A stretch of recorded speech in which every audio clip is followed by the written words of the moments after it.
Estas son las 10 mejores películas largas que puedes mirar a gusto y te dejarán un buen mensaje, exceptuando cintas de sagas como El Padrino o El Señor de los Anillos. Sin más por decir, comencemos. Número 10. Si no has visto esta película, déjame decirte que te estás perdiendo de una joya en todo su esplendor. Milagros Inesperados o La Milla Verde, dirigida por Frank Darabont, el creador de The Walking Dead, nos trae consigo una de las cintas, además de larga, muy emocional, contando la historia de John Coffey, interpretado por Michael Clarke Duncan, quien es un hombre acusado de asesinar y violar a 2 niñas en la época de la Gran Depresión en Luisiana. John es encarcelado y condenado a morir por sus actos, pero no antes cumplir una sentencia previa en la cárcel de Cold Mountain. Todo se complica cuando todo en la cárcel comienza a ponerse extraño.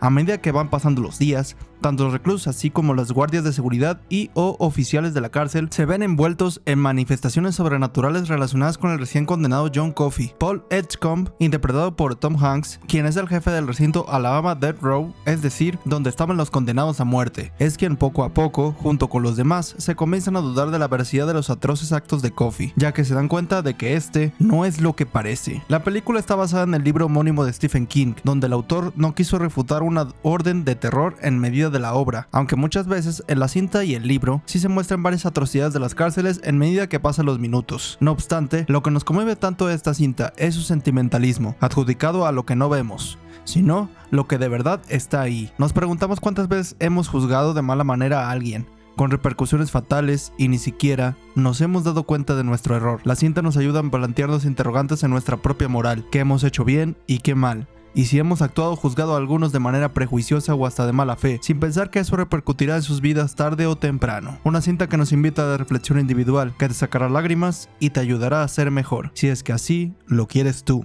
Número 9. JFK, dirigida por Oliver Stone, no nos cuenta la historia del presidente John F. Kennedy, sino cuenta la historia sobre la investigación del asesinato de quien fue y es aún el presidente más querido de la gran potencia yankee, aunque se equipara con su también compañero, el buen Abraham Lincoln. Aún así, esta cinta aborda todo lo que se presenció en ese tiempo para dar con el asesino de Kennedy, desde los archivos de la CIA, el FBI y de la Casa Blanca. Todo lo que arremetió en contra del presidente ya no estando con nosotros, y antes también. La escapada de esta historia nos remete al ex fiscal de distrito Jim Garrison, interpretado por Kevin Costner, quien investigando llevó a cabo un juicio donde acusaba al empresario Clay Shaw, interpretado por Tommy Lee Jones, de participar en una conspiración para asesinar a Kennedy, de parte del que apostó por jalar el gatillo. Esa tarde de otoño de noviembre, hablamos de Lee Harvey Oswald, interpretado por Gary Oldman, quien supuso ser un chivo expiatorio para las grandes sociedades secretas que arremetieron en contra del presidente. La cinta, gracias al guión y a la duración de la misma, nos adentra poco a poco en la investigación, nos ayuda a entender este acontecimiento histórico, que aunque manchado por la sociedad misma, ya que aunque se diga que es una cinta meramente histórica, muchas veces ha sido tachada de controversial, ya que su director y guionista de la cinta fue acusado de tomarse varias libertades al mostrar los hechos. Pero, aunque haya sido así, no cabe duda que esta cinta, aunque no sea meramente verdad, sí deja vestigios de que puede serlo. Número 8. Barry Lyndon, dirigida por el gran Stanley Kubrick, nos adentra en la historia de un joven humilde llamado Barry. Un dato importante es que sucede en la época de la Guerra de los 7 años en Gran Bretaña, entre 1756 y 1763. Quizá un poco más, quizá un poco menos, pero es en este periodo más o menos en que vemos como Barry, que al principio era un joven con buenos valores, pero sin embargo, no creerás cómo este personaje terminaría siendo un paria. Este se adentra tanto en la guerra como en lo que le ayudaría para ser rico y muy bien elevado en las altas sociedades de ese tiempo. Su habilidad para estafar, lo que lo lleva a una deshumanización de su integridad, valor y persona. La película es considerada un hito del cine, tanto visualmente como en cuanto a su mensaje de decadencia en la personalidad humana. Kubrick, alrededor de estas 3 horas que dura la cinta, nos adentra poco a poco a la podredumbre de que puede ser humano, y nos enseña que estas cosas ya se veían desde tiempos inmemoriales. Su vestuario, mensaje, música y además de diseño de producción es lo que más destaca de la obra, un deleite para considerar mirar. Número 7. Lawrence de Arabia, dirigida por David Lean, cuenta la historia de Thomas Edward Lawrence, interpretado por Peter O'Toole, Este fue un militar arqueólogo y escritor británico.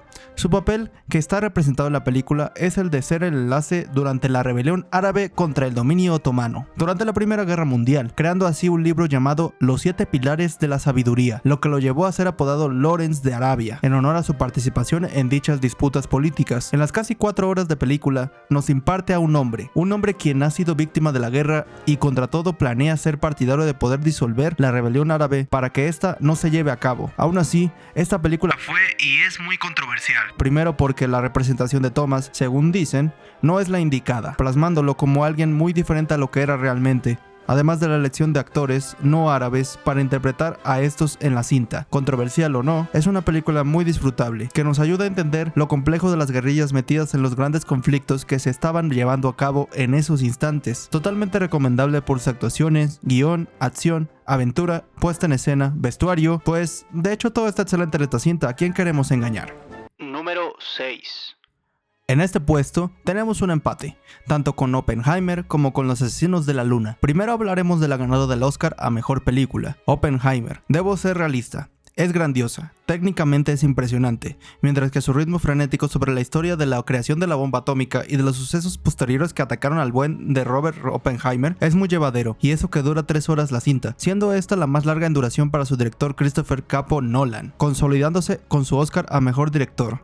Muy merecido por cierto. Nos presenta el dilema de la bomba nuclear, pero no solo en el ámbito científico y logístico, sino también en el ámbito humano, algo que hemos dejado pasar muchas veces, ya sea conscientemente o inconscientemente, ya que muchas personas están en contra de la realización del arma, hasta su creador, que después de saber que podría ser el comienzo de algo catastrófico, a toda costa ordena que no sea usada de nuevo. Pero, ¿cómo tal poder podría ya no ser usado? Y como le dijo Hank a Walter, eres la persona más inteligente que conozco y a la vez el más estúpido. Presentando así el otro dilema de la cinta, el dilema social, ya que Oppenheimer es asediado por la gente, por sus vínculos extintos comunistas, por sus ideas de la paz y además de su forma de ser tan martirizada. La cinta nos invita a reflexionar cómo un arma tan destructiva que se implementó de la peor manera posible es partícipe de una idea errónea del cuidado de la humanidad, el infundir miedo en los demás, y que ese miedo se apodere de todos para tenernos controlados, porque si atacas a Team USA, estás acabado.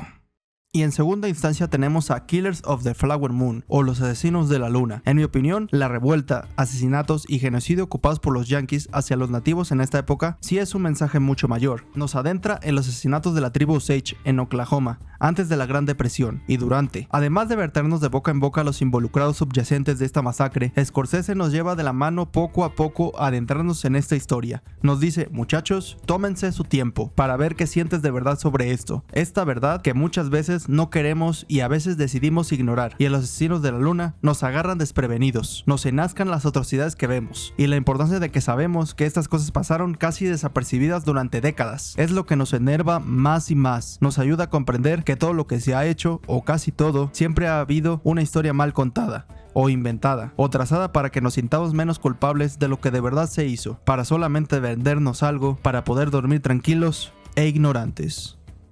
Número 5. ¿Ven esa puesta en escena?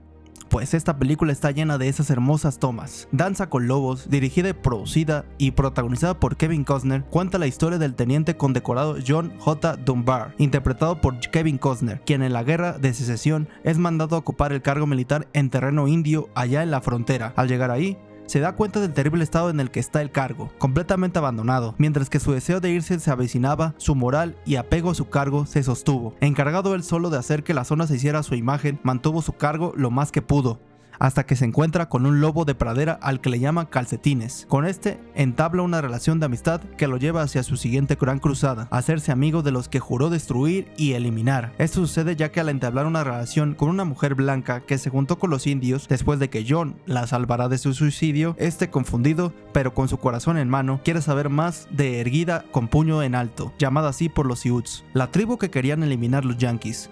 Esto poco a poco comienza a trabar los pensamientos de John, de que es correcto eliminar a los nativos y obedecer a su patria, o ayudar a los nativos y traicionar a su patria. La cinta nos adentra muy bien en las costumbres nativas de la tribu, nos ayuda a entender las frágiles que eran respecto a las armas de los blancos, la pelea de independencia y esclavitud, frente al genocidio que planeaban hacer los hijos del tío Sam, que una cinta tan alejada de lo patriota que puede llegar a ser el cine de Estados Unidos, nos ayuda a entender que el arte es la llave para poder saber de primeras las circunstancias casi exactas de lo vivido en esas épocas. Podemos comprender el dolor y pelea que estas personas vivieron, y hacía mucho tiempo, todos somos parte de este mundo y nadie nos puede quitar lo que es nuestro. La tierra es nuestra tierra.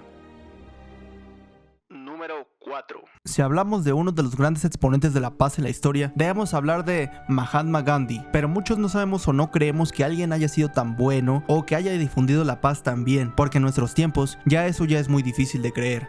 Siempre hay algo de por medio, algo que sacar de provecho de manera egoísta, pero por eso mismo Gandhi era especial. La cinta, dirigida por Richard Attenborough, nos narra la historia de este personaje tan particular y grandioso en toda la expresión de la palabra. Son 3 horas de descubrimiento a través de sus hallazgos, que llevan desde su juventud, su educación, hasta ser uno de los grandes partidarios en contra de los ingleses, a favor de su pueblo de la India, siendo el gran autor de la revolución india. Pero a diferencia de muchos revolucionarios, Gandhi era pacifista. Creía que toda labor podía resolverse con palabras, cosa que lo ayudó a difundir su imagen por todo lo alto de la India y el mundo entero. Nos plasman en la película lo preocupado que estaba por querer hacer su país un lugar mejor, pero no con violencia o disputas que llevaban a tergiversarse el mensaje, sino con diálogos y hasta huelgas pacíficas que llevaron a los ingleses a apartarse poco a poco de su autoritarismo de la zona, algo que es bien recordado, No por lo que se hizo, sino por cómo se hizo. de una manera pacífica y elocuente, mostrándonos que de alguna manera la humanidad podría tener esperanza. Bueno, por lo menos en esos tiempos, claro está, pero con sabiendas de que no estamos tan alejados de poder implementarlo en nuestro día a día.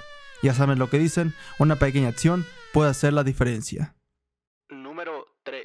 El cine gángster es uno de mis géneros favoritos, y seguro de muchos más también. Para entender el contexto de la cinta dirigida por Sergio Leone, nos tendríamos que remontar a muchos años en el pasado, pero como esto no podemos alargarlo, lo único que podemos decir es que Érase una vez en América, con duración de 4 horas, es una de las películas de gángsters más aclamadas y queridas del cine. Cuenta la historia de David Noodles, interpretado por Robert De Niro, quien conoce a un joven llamado Max, quien tiene grandes sueños de ambición. Estos dos entablan una gran amistad que poco a poco conlleva a formar juntos, con otros socios y amigos, una de las pandillas más grandes y por consiguiente a lo largo del tiempo a formar una de las bandas mafiosas más importantes y temibles en tiempos de la ley seca, es decir, a finales de los 20 y principios de los 30. La película indaga en la realización humana y ambición por querer ser poderoso, a través del miedo y del dinero, pero sin dejar de lado las metas personales de cada uno, aunque esto conlleve a destruirse mutuamente conforme pasan los años. Su historia sin lugar a dudas fue y es una de las más grandiosas llevada a cabo para ser una obra maestra no solo del género, sino del cine mundial. Número 2. Y si hablamos de grandes odas del cine, debemos de hablar del evento que marcó a toda una generación. ¿Qué decimos generación? Marcó a toda la historia de los 24 fotogramas por segundo. Ben-Hur, casi durando 3 horas y media de cinta, dirigida por William Wyler, cuenta la historia de Judah Ben-Hur, el cual es un noble de Jerusalén. Este tiene una amistad con Mesala, quien dirige las tropas romanas de ocupación en esa época. Pero todo da un giro de tuerca Cuando Ben es acusado de intentar matar al nuevo gobernador romano, este es condenado junto con su familia a la prisión del momento, llevados por su mismo amigo en esos instantes. Pero cuando es trasladado Ben hacia las galeras, un tipo de pena que consistía en juntar varios presos en un barco muy grande llamado galera. Y dentro, donde debería estar su motor, ahí se tenía que usar el poder de fuerza de remo de los mismos presos. Esa era su condena, remar hasta el cansancio sin parar, al menos hasta su próximo destino. Ahí mismo Ben conoce a un jeque árabe y con su influencia hace que este muchacho se pueda introducir en las carreras de cuadrigas, que eran las carreras de la antigua Grecia y Roma. Consistían en montar un tipo de vehículo, carroza, de madera, impulsada por caballos. Esta sería la manera de redimirse de parte de Ben-Hur hacia su pueblo, llena de fotografía magistral, una puesta de escena increíble, majestuosa y grandilocuente, una música que te llevará al éxtasis, además de escenas de acción maravillosamente realizadas. No solo es una película épica, es la película épica. Sin ella no habría sentido de las siguientes cintas épicas. Ben-Hur es y será siempre el punto de partida para estas cintas, y por lo menos una vez deben ser testigos tus ojos y oídos de esta obra maestra del cine, en esta corta vida.